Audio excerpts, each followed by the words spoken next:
In the near future, there's a biotech company in Germany called Eon, which offers a medical procedure that can take away time from one's life and transfer it to another person's body as long as they're a compatible match. Thanks to this technology, people in dire need of money can sell as many years of their lives as they want, which makes their bodies age quickly. In contrast, the person that buys the time gets their youthful looks restored, which means rich people are pretty much immortal. Usually only poor people that are desperate to improve their living conditions agree to sell their time, although Eon always promotes it as a choice and a donation. In this future there's a high number of migrants and asylum seekers, and this is the only way they have to earn a living. The company makes sure to honor scholars, artists, and celebrities with time, and Nobel winners have recently been added to the list. Eon's best donation manager is Max, who goes around convincing people to sell their age. Today he's talking to the son of a migrant family, telling the teenager that he would greatly benefit from selling 15 years of his life. To convince him, Max explains how he sold 5 years of his life in order to afford a college education. He also points out that the chances of his family finally getting the legal paperwork to live in peace is almost zero, but this money could help them open a business. All this manipulation gets Max the deal. When he returns to the company building, Max puts on a raincoat to deal with the protesters outside, who throw things at any worker that passes by. Many people are against Eon's technology because it's increasing social and economic disparity in society. Once inside, Max attends a special ceremony during which he receives an award for being the best agent of the year. Then the company's founder Sophie Tyson offers a big speech about the importance of their work. Meanwhile, in one of Eon's clinics, patients are having a calm day when suddenly, a man dressed as an employee pulls out a gun and shoots a bunch of people in the room before graffitiing the wall with an A symbol and then running off. He's from the Atom Group, which is meant to be an anti-Eon organization. They use terrorist activities to stop the company and kill people in the name of saving society. Later, Sophie together with her guards Kaya and Novak are watching a video sent by Atom's leader Lilith, who promises more chaos is coming. Max returns home and prepares a special dinner to celebrate his award with his wife Elena. They haven't finished paying for the apartment yet, but their dream is to have kids, so before eating they end up getting frisky for a while. The next day, the couple goes to visit Elena's parents. Her dad jokes about maybe buying some extra years for himself, but he's very clearly being passive-aggressive and showing disdain for Max's job, which he considers unethical. Elena interrupts before an argument escalates, but during the ride home, Max wishes she would defend him instead of being annoyingly neutral. When the couple makes it back to their building, they're shocked to discover that their apartment is on fire. Not only they lost all their belongings, they lost all their money too because it was at home. When they go to see the insurance company, they discover they won't cover this incident because reports indicate a candle started the fire, which is seen as negligence. Elena swears she always puts out all candles before leaving the place, but that's the official report and they can do nothing about it. To make matters worse, Max learns that to get the loan from the bank Elena offered 40 years of her life as collateral, which she never told him. Max tries to offer his own years instead, but he's turned down because there aren't compatible recipients for him. This confuses Max because he donated in the past, but apparently the recipient recently died. When they leave the insurance company, the cops arrest Elena to prevent her from fleeing the country. Max swears he'll get the money to pay the bank in some other way and goes to see Sophie to explain his situation, getting Sophie to promise she'll see what she can do. Afterward, Sophie has a meeting with the company's shareholders, who are tired of wasting resources on checking for compatible DNA because it means some people may never get the chance to buy some extra years and genetic dispositions are very rare anyway. They call Sophie too biased. A few days later, Max's lawyer informs him there has been no news from Sophie and that she's ignoring their calls. With no other choice, Max goes to the clinic and tries to visit Elena, but they tell him he has to wait until the procedure is over. Losing his mind, Max runs into the other rooms to try to reach his wife, but he's tackled down by Kaya and her team. Meanwhile, Elena's prepared for the procedure. Hearing a lawyer read the contract makes her finally snap and she begins struggling against the doctors, but she's given an injection that puts her to sleep and then she's connected to a machine that transfers 38 years to a person in another room whose face is hidden. Afterward, Max takes Elena home, but she doesn't say a word. During the following days, Elena's body starts to age quickly until she looks like an elderly woman and she can barely stand looking at herself in the mirror. Max and Elena's relationship becomes very sour and awkward, and although Max tries to comfort and support Elena, she becomes very distant. One morning, Max is called to the company and he learns that he has been given a promotion that includes a salary rise, but this is useless now.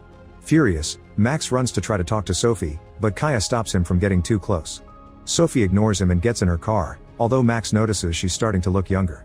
Later at home, Max is affectionate to Elena, swearing he still loves her, but Elena thinks it's pity and tells him to leave her alone. After Max leaves, Elena begins feeling a strange pain in her abdomen and rushes to the bathtub, where she starts bleeding.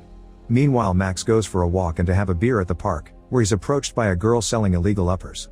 Max quickly tells her off. A few hours later, Elena is in the hospital for her pain. Max is keeping her company and is shocked to learn that before the procedure, Elena had been pregnant, and today's bleeding had been a miscarriage because this old body can't have babies. Tired of this awkward life they've having, Elena makes Max take her to her parents' house, where she'll live from now on. Heartbroken, Max promises to find a way to reverse the procedure, but Elena's father tells him off, reminding him this is the system he helped to create. Desperate for a solution, Max finds the girl in the park and approaches her to demand information, knowing that the girl got her procedure from somewhere illegal because Ian would never make kids. The girl gives him a special contact that Max later calls, and he learns of an underground group that has been performing age transplant surgeries in the neighboring country of Lithuania. He's told to pick up a burner phone and fake passports in a shady neighborhood and that he needs to get hold of the recipient who has been given Elena's time. Afterward, Max hides in a hotel and makes plans to kidnap Sophie because he's sure her getting younger and refusing to help him wasn't a coincidence. For the next few days, he follows Sophie around until one afternoon. He finds his chance when he sees her alone in a cemetery with no guards in sight. After hiding his face, he approaches the now young-looking Sophie, who begins yelling for helping and running. Max catches up quickly and tases her until she falls unconscious, then he paints an A on a grave to make it look like the Adam group did this. Afterward, Max goes to pick Elena up at her workplace, asking her to trust him. Together they go to the abandoned building where he's keeping an illegal van and Sophie all tied up, but Elena thinks this is crazy and an argument ensues. Max convinces her to come along when he mentions this is the only chance to rebuild their lives and have a family. At the cemetery, Kaya and Novak investigate the situation and Novak uses the footage from security cameras to trace the car Max used. Everything was bought with a fake account, but Novak follows all the purchases until he traces the first one to Max's real account, so now they'll be looking for him. Novak wonders if they should call the cops, but Kaya refuses. By the time they make it to the abandoned building, the couple is already gone. While Elena and Max make their way to the harbor, Kaya and Novak prepare a new operation to catch them, this time with the help of the police. Novak explains how the couple met. Max had been assigned to Elena as her donation manager, but in the course of making the sale, they fell in love and got married. Novak admits he feels bad for desperate people, but Kaya calls him out and reveals she's actually 64 years old. She doesn't like modifying her body like this, but she does it for the job because she owes Sophie a lot. At the harbor, Max and Elena manage to get on a ship without much trouble, but they're caught on a security camera and Novak gets their location. Every few hours, Max checks on Sophie and brings her food and drinks. She's being kept inside a box with a bathtub, pretending to be cargo. In the evening, the couple watches a happy family and hopes for their own baby in the future. Suddenly a child mentions some funny lights at the shore, and Max and Elena come out to discover the police are waiting for them in Lithuania. Thinking fast, Max decides to use the family to their advantage. When the cops begin inspecting all the cars leaving the ship, Max's van comes out, but it's the family dad driving it under threat from Max. He pretends to be a delivery worker transporting a bathtub, but the cops get suspicious because he looks very nervous. They ask to see the back of the van, where Sophie and Elena are hiding inside the bathtub. The cops look at the box and demand the man to open it fully, and when the poor guy hesitates, they ask him why he's so nervous. Through a Bluetooth earbud connected to his phone, Max tells the guy to say that he's nervous because he's never been held at gunpoint before.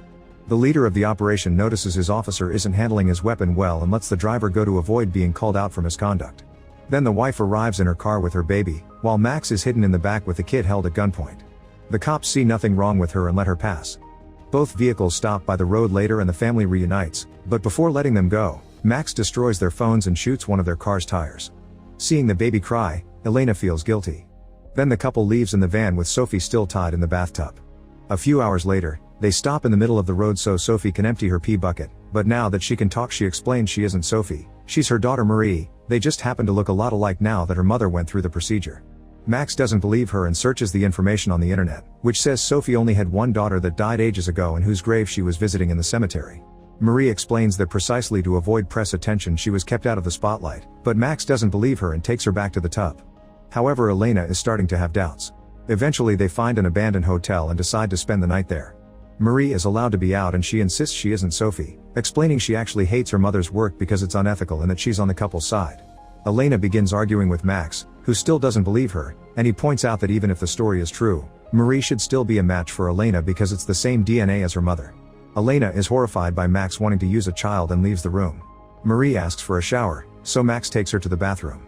While Marie explains that Sophie had invented the age transplant method while trying to cure her sister, Max turns around so she can change, and Marie takes this chance to hit him and run away. Marie immediately runs to the woods, where it's dark and there's no signal for the phone she stole. She notices a light nearby meaning she's being chased so she hurries up, but when she's about to cross what she thinks it's a big puddle, it turns out to be a deep hole and she begins sinking. Marie tries to grab onto a fallen tree and has no choice but to yell for help. Luckily the light turns out to be Elena, who quickly helps her get out. The women return to the hotel and Marie can finally have her shower. When she takes off her clothes, Elena notices that she doesn't have the scars from the procedure, meaning she truly is Marie. Elena tells Max of this, but he explains the skin probably regenerated during the procedure and reminds Elena that he's doing this so they can have a baby.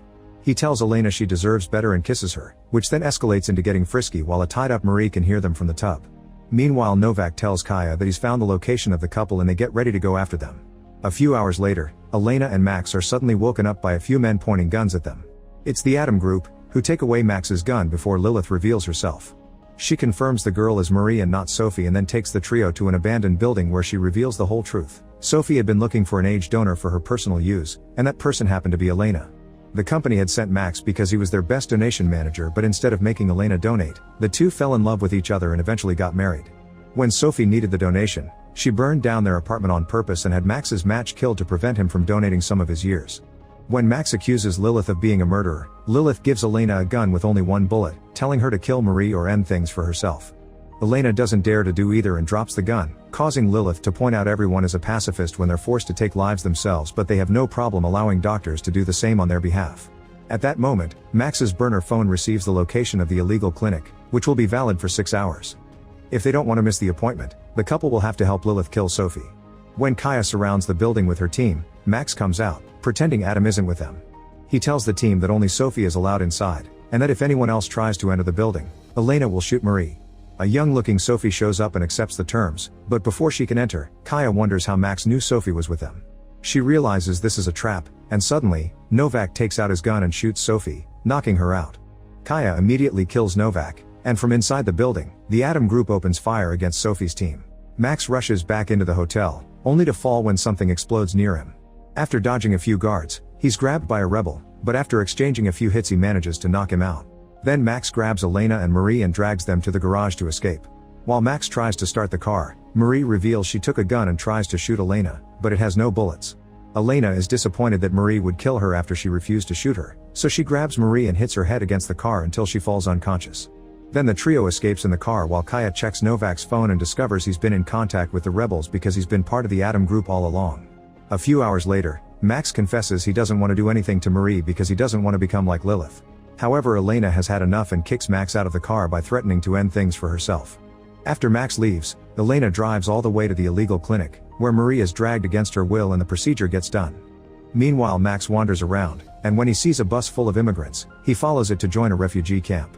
The next morning, Marie is found walking down the road by a trucker, who takes her back to the city. Moments later, she's reunited with Sophie, who is alive and well because she had been wearing a bulletproof vest. Then Kaya announces she quits because she's tired of killing people just for business. During the following days, Marie starts to age rapidly, yet a selfish Sophie refuses to donate some of her years to her own daughter, promising to find a donor soon. A few months later, Max finds Elena at the beach. She looks young and pregnant, and she has a new husband to take care of her. When she sees Max, she doesn't even try to talk to him, and Max goes back to his new life, being a rebel with the Atom Group, determined to bring Sophie down.